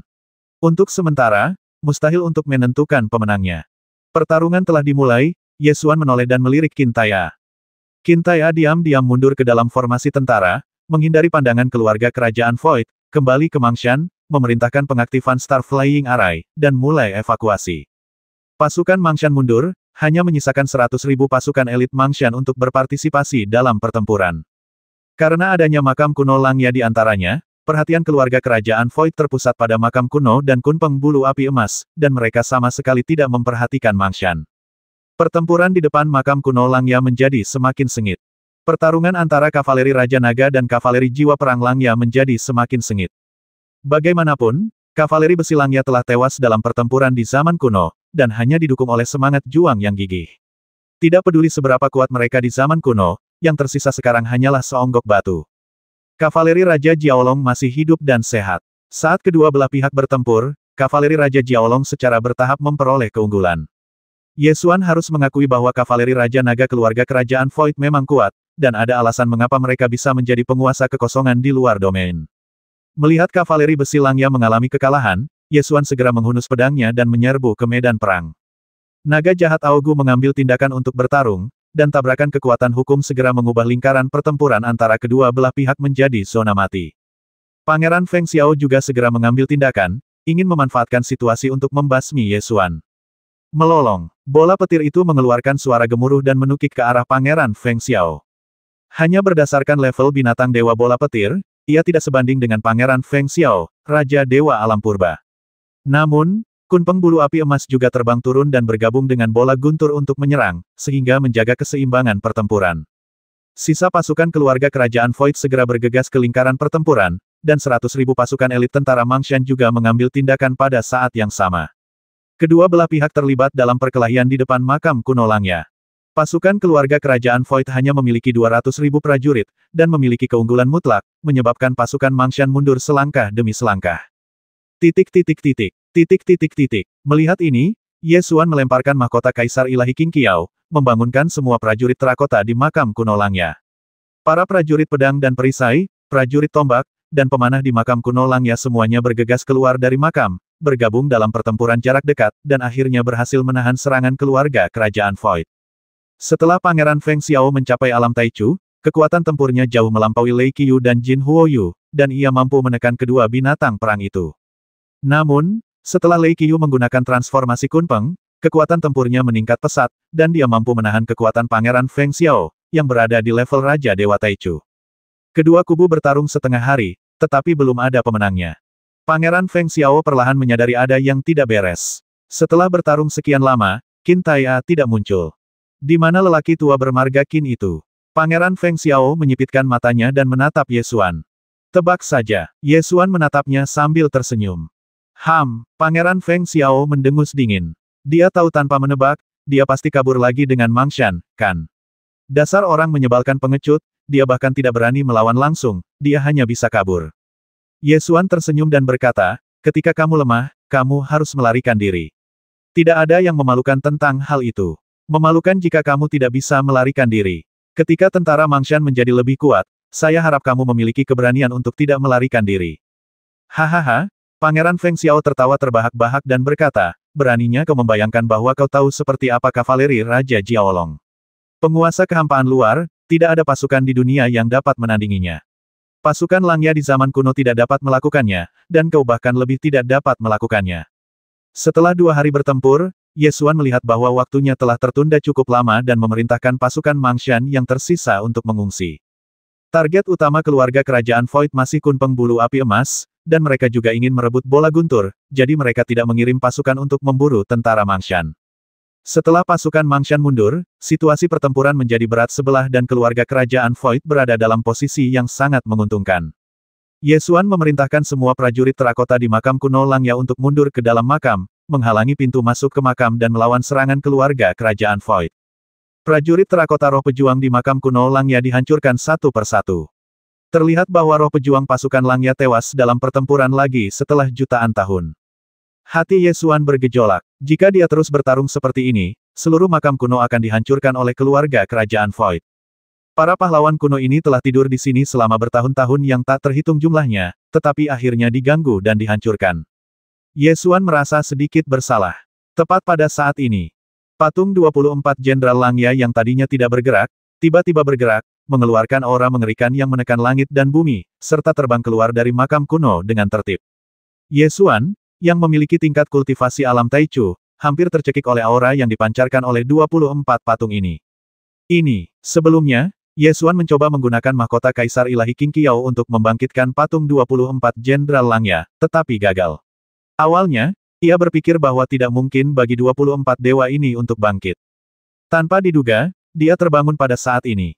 24 dewa kuno terbang keluar dari makam kuno secara tertib, dan tekanan yang mereka lepaskan langsung membuat pasukan kerajaan Void gemetar sekujur tubuh. Keluarga Void King, yang relatif dekat, tidak dapat menahan 24 tekanan, dan tubuh mereka meledak dengan ledakan, dengan darah dan daging berceceran di mana-mana. 24 patung Raja Dewa kuno terbang maju perlahan, tanpa perlu bergerak. Kemanapun mereka lewat, keluarga kerajaan Void dan Raja Naga akan meledak pada saat yang sama, dengan daging dan darah berceceran di mana-mana. Itu adalah pemandangan yang spektakuler. Bang, bang, bang. Ketika Naga Ibel Aogu dan Pangeran Feng Xiao melihat pemandangan ini, ekspresi ngeri muncul di wajah mereka. Mereka tidak berani maju untuk menolong pasukannya, karena mereka sendiri merasakan jiwanya gemetar dan tidak berani mendekati ke-24 patung Raja Dewa tersebut. Apa-apaan ini? Pangeran Feng Xiao berteriak dengan suara gemetar. Raja Dewa kuno, 24 Jenderal Langya dari zaman kuno, cepatlah pergi. Kalau tidak, kalian semua akan mati di sini. Seru naga ajaib Aogu, berubah menjadi naga ajaib, dan terbang ke langit. Pangeran Feng Xiao tidak berani tinggal dan langsung berbalik untuk terbang, melesat melewati kehampaan dengan suara keras, sama sekali mengabaikan teriakan dan seruan minta tolong dari pasukan kerajaan kekosongan di belakangnya. Pasukan kerajaan Void yang berkekuatan 200.000 orang juga ingin melarikan diri, tetapi mereka terlalu lemah. Di bawah tekanan dari 24 Raja Dewa, mereka bahkan tidak dapat melarikan diri. Mereka hanya bisa menyaksikan dengan tak berdaya ketika 24 Raja Dewa terbang perlahan melewati mereka, lalu meledak satu persatu, dengan darah dan daging berceceran di seluruh langit dan bumi. Pada akhirnya, di bawah tekanan kuat dari 24 Raja Dewa Langya, tidak satu pun dari 200.000 tentara kerajaan kekosongan dapat melarikan diri, dan semuanya meledak menjadi daging dan darah. 200.000 pasukan tentara kerajaan Void, hancur total. Pertarungan telah usai, dan 24 patung Raja Dewa perlahan mundur kembali ke makam kuno dan kembali ke posisi semula. Ye Xuan membungkuk pada 24 patung Raja Dewa dan berkata dengan penuh terima kasih, terima kasih. Pada saat ini, sebuah suara dari kejauhan terdengar dari aula 24 Jenderal Ayo pergi. 24 dari kita telah mati di zaman kuno. Semangat juang yang tersisa hanya dapat digunakan kali ini. Kami tidak dapat membantu Anda di masa mendatang. Ye Xuan awalnya mengira bahwa 24 jenderal bertanggung jawab untuk menjaga makam kuno, tetapi dia tidak menyangka bahwa mereka hanya dapat mengambil tindakan sekali. Dia bahkan lebih bersyukur atas nama suku Mangshan, saya ingin menyampaikan rasa terima kasih yang sebesar-besarnya. 24 Raja Dewa tidak memiliki hubungan dengan suku Mangshan. Saya sangat bersyukur menerima bantuan dari semua roh heroik. Tidak, suku Mangshan adalah keturunan Langya yang hanyut ke kehampaan di luar wilayah kekuasaan. Kalau tidak, bahkan jika mereka manusia, jika mereka berani menerobos makam kuno, mereka akan dibasmi tanpa ampun. Suara yang jauh itu menjawab. Ketika Ye Xuan mendengar kebenarannya, dia tercengang suku Mangshan adalah keturunan Langya. Ketika dia berada di Mangshan sebelumnya, Ye Xuan telah mencoba untuk menanyakan tentang asal-usul suku Mangshan, tetapi tidak menemukan petunjuk. Tidak ada satupun hal yang berhubungan dengan Jiushu yang tersisa di seluruh suku Mangshan. Ini akan menjadi jelas setelah berpikir sejenak. Suku Mangshan dulunya dikuasai oleh Raja Ibel, yang pasti dengan sengaja menghapus sejarah dan budaya suku Mangshan serta memutus akarnya, yang seharusnya bisa membantu mengendalikannya. Tidak semua pasukan Mangshan dievakuasi, dan sekitar 100 orang tersisa. Beberapa di antara mereka sudah tua dan tidak ingin menjadi beban bagi suku, jadi mereka berencana untuk tinggal dan mati bersama keluarga kerajaan Void. Ketika anggota suku Mangshan mendengar kebenaran itu, mereka berlutut dan memberi hormat dengan berlinang air mata, sambil berkata, ternyata suku Mangshan adalah keturunan Langya. Ternyata suku Mangshan berakar di Jiushu. Keturunannya tidak kompeten dan malu. Setelah Ye Xuan pergi bersama anggota suku Mangshan yang tersisa, makam kuno Langya ditutup sepenuhnya dan mengapung di lautan bintang, tanpa seorang pun tahu kemana ia hanyut. Saat penduduk suku Mangshan melihat makam Langya yang berangsur surut, semangat dan energi mereka mengalami perubahan drastis. Sebelumnya, mereka adalah sekelompok orang yang tidak memiliki akar. Saat kita lahir, kita tidak tahu dari mana kita berasal, dan saat kita meninggal, kita tidak tahu di mana jiwa kita pergi. Sekelompok dakwit tak berakar mengembara dalam kehampaan di luar domain selama bertahun-tahun yang tak terhitung jumlahnya, dan akhirnya menemukan akarnya hari ini. Mulai hari ini, mereka akhirnya dapat menyebut diri mereka sebagai keturunan Langya, dari Kyushu. Di dunia spiritual yang kaya itu, ada jejak kehidupan leluhur mereka. Ketika berita ini menyebar ke seluruh Mangshan, para pemuda Mangshan mungkin belum mengerti betapa pentingnya berita ini. Semua orang tua di Mangshan berlutut di depan kuil, bersyukur kepada dewa atas rahmatnya, yang memungkinkan mereka mengetahui kemana jiwa mereka akan pergi setelah kematian saat mereka masih hidup. Dengan akar, Anda memiliki tempat yang Anda cita-citakan secara spiritual. Dahulu kala, saat suku Mangshan diperintah oleh pendeta peramal, tak seorang pun terpikir untuk melawan, karena memang itulah takdir mereka saat lahir, dan tak seorang pun terpikir mengapa mereka harus menaati petunjuk peramal. Sekarang sudah berbeda, suku Mangshan adalah keturunan Langya dan memiliki roh leluhur yang kuat. Apa yang dapat dilakukan oleh para pendahulu kita, tentu kita sebagai keturunannya juga dapat melakukannya. Sebelum ini, meskipun Qintai berusaha sekuat tenaga untuk melatih mereka, mereka adalah sekelompok orang yang terbiasa dikendalikan oleh para peramal dan hanya mengikuti perintah berdasarkan naluri bertahan hidup mereka. Sekarang sudah berbeda. Dengan para leluhur kita sebagai panutan, semangat dan kekuatan yang mereka pancarkan tidak dapat dibandingkan dengan orang mati yang berjalan. Di masa lalu, suku Mangshan hanya mematuhi perintah karena Ye Xuan dan Qintai sangat kuat. Sekarang, suku Mangshan telah menganggap Ye Xuan dan dua orang lainnya sebagai orang mereka sendiri. Mereka semua adalah keturunan Langya, semuanya dari ras manusia Jiushu, dan memiliki akar yang sama, dan karenanya memiliki visi yang sama. Di masa lalu, di mata suku Mangshan, keluarga kerajaan Void adalah eksistensi yang tak terkalahkan, dan Raja Penunggang Jiaolong adalah penguasa kekosongan ekstrateritorial. Hanya naluri untuk bertahan hidup yang membuat mereka terus melarikan diri. Mereka tidak pernah berpikir untuk mengalahkan Raja Penunggang Jiaolong, apalagi mengalahkan keluarga kerajaan Void. Sekarang, dengan tentara Langya leluhur sebagai contoh, suku Mangshan secara alami mampu melakukan apa yang mampu dilakukan tentara Langya di zaman kuno. Ini adalah sejenis kepercayaan diri, semacam kepercayaan terhadap kognisi sendiri. Jika Anda tidak percaya bahwa Anda bisa melakukannya, Anda tidak akan pernah bisa melakukannya. Dengan keyakinan, ada kemungkinan yang tak terbatas. Sejak saat itu, suku Mangshan giat berlatih militer, menjadikan semangat juang leluhur mereka sebagai tujuan. Qintai dengan jelas menemukan bahwa efek pelatihannya jauh lebih baik dari sebelumnya. Tentu saja, ada jarak yang panjang antara memiliki keyakinan dan benar-benar mengalahkan Raja Naga. Kavaleri Raja Naga begitu kuat sehingga bahkan semangat juang tentara Langya yang gigih pun tidak dapat mengalahkan mereka. Kekuatan semacam ini menjadikan mereka pasukan terkuat di kehampaan di luar wilayah kekuasaan. Bagi suku Mangshan, mengalahkan kavaleri Raja Naga bukanlah sesuatu yang dapat dilakukan dalam waktu singkat. Pada kurun waktu berikutnya, suku Mangshan terus menangkap berbagai monster, mencoba menemukan monster yang dapat dilatih menjadi kavaleri dan dapat bertarung melawan kavaleri Raja Naga. Namun, keluarga kerajaan Void telah menghabiskan waktu bertahun-tahun untuk melatih kavaleri Raja Naga. Seberapa mudahkah menemukan monster yang dapat mengalahkan kavaleri Raja Naga? Setelah kembali ke Mangshan, Jin Huoyu terbang menjauh, dan Lei Qiu mengejarnya dari jarak jauh, tetapi dia tidak kembali setelah 3 hari. Ye Xuan bahkan mengira Lei Qiu, si pecinta kuliner, telah diculik, tetapi untungnya dia terbang kembali 3 hari kemudian.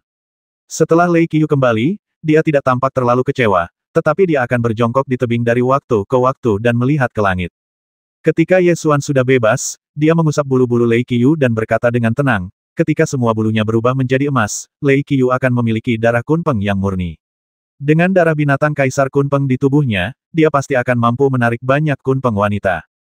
Kata-kata ini tentu saja digunakan untuk menghibur Lei Qiu. Melihat satu kunpeng di dunia ini sudah cukup baik. Tidak ada yang namanya banyak. Tepat ketika Ye Xuan mengira Lei Qiu membutuhkan kenyamanan, dia tidak menyangka bahwa beberapa hari kemudian, tornado api muncul di langit lagi. Bola guntur itu terbang lagi dan kali ini butuh waktu 5 hari untuk kembali. Setelah kembali, Ye Xuan mencengkeram bulu telinga si pecinta kuliner itu dan memarahinya habis-habisan. Pada beberapa waktu setelahnya, Jin Huoyu akan muncul di langit sesekali. Ia berhasil menangkap bola guntur itu setiap waktu, tetapi setelah diberi pelajaran, bola guntur itu belajar dari pelajarannya dan terbang kembali dalam waktu 3 hari setiap waktu. Ye Xuan menemukan bahwa Jin Huoyu selalu membawa bola petir ke selatan. Untuk mengetahui apa yang sedang terjadi, dia mengendalikan Star Flying Array dan terbang perlahan ke selatan, ingin melihat apakah ada sarang Jin Huoyu di sana. Ketika melewati urat mineral di Mangshan, Ye Xuan menemukan bahwa urat itu sedang ditambang oleh keluarga Wang, jadi dia pergi sendiri untuk menemui orang yang bertanggung jawab atas keluarga Wang untuk mencari tahu beberapa informasi. Raja Yelin telah berkuasa selama hampir 3 tahun dan dapat melancarkan perang melawan kerajaan Jiushu kapan saja.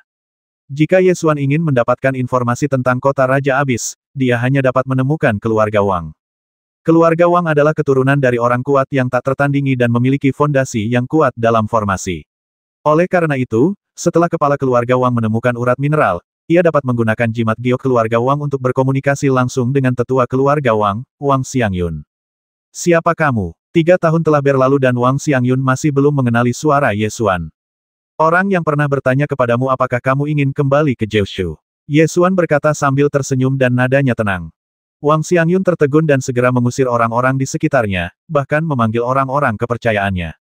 Apa yang kau inginkan aku lakukan? Tahukah kau bagaimana situasinya sekarang?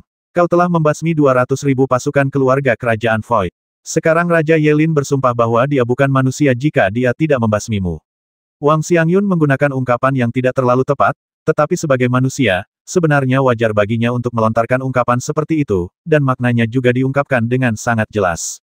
Saya ingin mencari tahu beberapa berita tentang Void Royal Family. Tentu saja, Anda dapat memilih untuk memberitahu saya atau tidak. Apapun pilihan yang Anda buat, janji awal saya akan berlaku. Bagaimana Anda memutuskan untuk melakukannya tergantung pada visi Anda. Ye Xuan berkata dan menunggu jawabannya. Orang di ujung lain jimat pesan giok terdiam, dan tidak ada jawaban untuk waktu yang lama. Ye Xuan tidak terburu-buru. Bahkan jika keluarga Wang mengungkapkan beritanya kepada keluarga kerajaan Void, itu tidak akan berdampak apapun padanya. Karena tempat ini terlalu jauh dari kota Raja Abis, akan memakan waktu setidaknya 2 bulan untuk bepergian dengan kecepatan penuh. Setelah waktu yang lama, Wang Xiangyun bertanya, apakah kamu yakin tidak akan menyakiti keluarga Wang? Saya tidak pernah menyakiti keluarga saya sendiri. Tentu saja, menurut pendapat saya, keluarga Wang adalah ras manusia. Namun, saya tidak yakin apakah Anda juga berpikir demikian. Ye Xuan benar-benar tidak bisa memastikannya, tetapi jika keluarga Wang adalah keluarga kerajaan yang memiliki kekosongan spiritual, hal semacam ini bukanlah hal yang mustahil.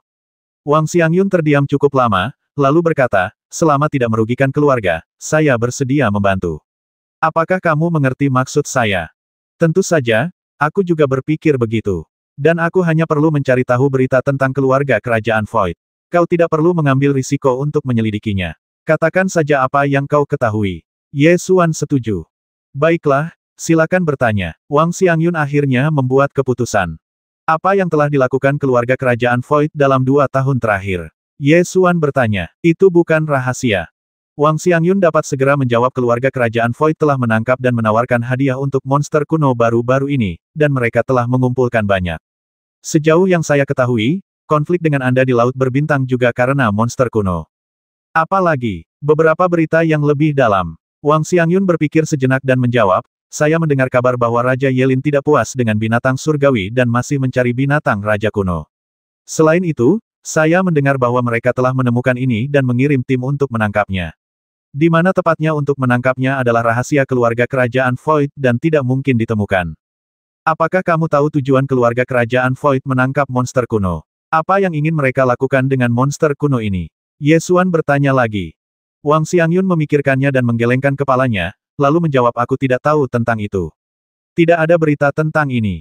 Mungkin bahkan sebagian besar anggota tingkat tinggi dari keluarga kerajaan Void tidak tahu tujuan sebenarnya. Selain itu, tindakan apa lagi yang dilakukan keluarga kerajaan Void? Ye Xuan terus bertanya. Hal-hal lainnya tidak istimewa. Kita hanya perlu melatih pasukan dan meningkatkan persenjataan. Ini sangat mahal. Oleh karena itu, harga obat suci telah meningkat 10 kali lipat dalam 2 atau 3 tahun terakhir. Banyak orang di Abyss Royal City tidak mampu lagi membelinya. Dalam 2 tahun terakhir, para elf yang tidak mampu membeli obat suci telah diusir dari Abyss Royal City satu demi satu. Wang Xiangyun berbicara singkat tentang situasi di Abyss Royal City. Ia menghisap darah dengan sangat ganas, tetapi tidak menimbulkan kerusuhan. Ye Xuan bertanya lagi. Tidak ada konflik besar saat ini. Saat ini, keluarga besar dan kekuatan besar masih mampu membayar harga obat suci. Bahkan jika individu yang tersisa tidak puas dengan keluarga kerajaan Void, mereka tidak dapat menimbulkan masalah apapun. Wang Xiangyun menjawab. Sebenarnya, Ye Xuan langsung mengerti begitu dia memikirkannya. Laju inflasi di beberapa negara di dunia fana bisa mencapai angka yang mengerikan, yakni ratusan ribu %, tetapi negara-negara itu belum runtuh. Keluarga kerajaan Void hanya menaikkan harga obat suci 10 kali lipat, dan belum memaksa elf lain ke titik di mana mereka tidak dapat bertahan hidup. Terlebih lagi, obat suci merupakan kebudewa bagi semua elf untuk bertahan hidup di kehampaan di luar domain, dan hanya keluarga kerajaan Void yang dapat memproduksinya. Dalam keadaan seperti itu, kekuasaan keluarga kerajaan Void dapat dikatakan stabil seperti batu karang. Berdasarkan dominasi semacam ini, diperkirakan harga obat suci bisa naik 100 kali lipat dan mungkin masih bisa dipertahankan. Tampaknya agak sulit untuk meruntuhkan aturan di Abyss Royal City saat ini. Bagaimana keadaan pasukan keluarga kerajaan Void? Apakah mereka sudah menambah kekuatan mereka? Ye Xuan menoleh untuk menanyakan pertanyaan lainnya. Perluasan kekuatan militer keluarga kerajaan Void sendiri sebenarnya cukup terbatas, tetapi keluarga kerajaan Void telah mulai merekrut ras roh lain untuk membentuk pasukan, dan bergabung dengan pasukan dapat memperoleh obat-obatan suci, sehingga pasukan berkembang sangat cepat. Kekuatan pasukan non-kerajaan telah mencapai 2 juta, kata Wang Xiangyun. Ketika Ye Xuan mendengar ini, dia langsung mengerti bahwa 2 juta pasukan non-kerajaan ini digunakan sebagai umpan meriam. Selanjutnya, Ye Xuan terdiam dan berpikir. Sebenarnya, Ye Xuan ingin bertanya tentang beberapa informasi lainnya, tetapi dia akhirnya menahan diri. Karena sudah hampir 3 tahun sejak saya meninggalkan kota Raja Abyss dan saya tidak memiliki sumber informasi, saya tentu tidak tahu situasi Wu Xiaosang dan putrinya saat ini. Sebelum meninggalkan kota kerajaan Abyss, Wu Kezi disarankan untuk mengumpulkan orang-orang kotor untuk membentuk sebuah anisasi. Jika dia ingin memberikan masa depan yang lebih baik kepada putrinya, dia mungkin akan melakukannya. Masalah ini sangat berisiko. Begitu ketahuan oleh keluarga kerajaan Void, mereka akan langsung memerintahkan seluruh kelompoknya untuk dibasmi tanpa berpikir panjang. Ye Xuan awalnya ingin bertanya tentang situasi terkini Wu Xiaosang dan putrinya, tetapi dia tahu dalam hatinya bahwa Wang Xiangyun adalah seekor rubah tua. Jika ada yang ingin bertanya kepadanya tentang berita tentang Wu Xiaosang dan putrinya, dia pasti akan mencium sesuatu. Jika dia memiliki pikiran lain, kemungkinan besar akan membawa bencana fatal bagi Wu Xiaosang dan putrinya. Setelah mempertimbangkan dengan saksama, Ye Xuan akhirnya memutuskan untuk tidak bertanya, karena meskipun dia tahu situasi ayah dan anak perempuan itu saat ini, dia tidak dapat membantu. Bantuan terbaik adalah membiarkan mereka tumbuh perlahan di sudut tempat mereka tidak akan ditemukan oleh keluarga kerajaan Void. Setelah mengetahui berita itu, Ye Xuan langsung kembali ke Mangshan. Keluarga Wang cukup bijaksana untuk tidak mengirim siapapun untuk mengikutinya. Karena mengikuti Raja Dewa yang kuat di alam Taichu adalah hal yang sangat bodoh untuk dilakukan. Setelah kembali ke Mangshan, bola guntur terus berputar. Ye Xuan mengulurkan tangannya untuk mendorong si pencinta makanan dan berkata, "Apa yang kau lakukan? Kau menghalangi cahayaku." Kuku. Bola petir itu masih berputar-putar, menolak untuk pergi. Ye Xuan menyipitkan matanya dan berkata, "Jika kamu punya sesuatu untuk dikatakan, katakan saja. Jika tidak, pergilah bermain di tempat lain." Keren, Cuo. Lei Qiu memasang ekspresi sangat senang dan berbicara tentang bisnis. Ye Xuan mengerti maksudnya, yakni bulu api emas akan pulang. Jadi kamu sudah kawin lari dengan burung itu berkali-kali, tapi kamu tidak pernah ke rumahnya. Gugugu. Lei Qiu menjelaskan dengan suara berdeguk, rumahnya jauh, sangat jauh. Lalu kenapa? Ye Xuan terus menatapnya dari samping. Lei Qiu ragu-ragu, nampaknya dia tidak berani mengatakan apapun. Dari penampilannya, sepertinya kau ingin pergi bersamaku. Ye Xuan berkata dengan tidak senang. Lei Qiu mendekat dan langsung menutupi Ye Xuan dengan bulunya, tampak memohon. Baiklah, silakan. Setelah kau pergi, aku tidak akan mendukungmu lagi. Ye Xuan tampak acuh tak acuh. Sial, Lei Qiu berteriak cemas dan marah, dan dengan cepat menjelaskan bahwa rumah Jin Huoyu sangat indah, dunia yang sangat ajaib dengan banyak monster. Faktanya, Ye Xuan sendiri sangat penasaran dari mana asal kunpeng kuno ini. Pada saat ini, ketika dia mendengar Lei Qiu mengatakan bahwa ada banyak monster di tempat kelahiran Jin Huoyu, sebuah ide tiba-tiba muncul di benaknya. Suku Mangshan ingin melatih kavaleri, tetapi setelah menjinakkan banyak monster, mereka tidak dapat menemukan yang cocok. Sekalipun ada monster yang dapat dilatih menjadi kavaleri, mereka tidak akan mampu melawan kavaleri Raja Naga. Jika ada banyak monster di tempat kelahiran Jin Huoyu, maka dunia itu pasti tidak sederhana. Bisakah dunia dengan spesies purba Kunpeng ada menjadi sederhana? Mungkin kita bisa menemukan monster di sana yang dapat menyaingi Raja Naga. Lei Qiu terus gemetar dan memohon, tetapi bulu-bulu halus itu membanjiri dirinya dan dia tidak bisa mendorongnya, tidak peduli seberapa keras dia mendorong. Baiklah, baiklah, ayo pergi, kenapa tidak pergi saja? Aku akan menemanimu melihat dunia itu. Ye Xuan setuju. Setelah berdiskusi dengan Ye Xuan, Qin Tai'a dan para tetua suku Mangshan, mereka akhirnya memutuskan untuk mengikuti Jin Huoyu untuk melihat dunia yang penuh dengan monster. Keesokan harinya, Ye Xuan menunggangi bola guntur dan mengikuti Jin Huoyu sepanjang jalan, terbang menuju selatan. Mangshan juga mengaktifkan Star Flying Array dan mengikuti di belakang, tetapi kecepatan gerak Mangshan sangat lambat, jadi Ye Xuan akan pergi ke dunia itu untuk melihatnya terlebih dahulu. 1450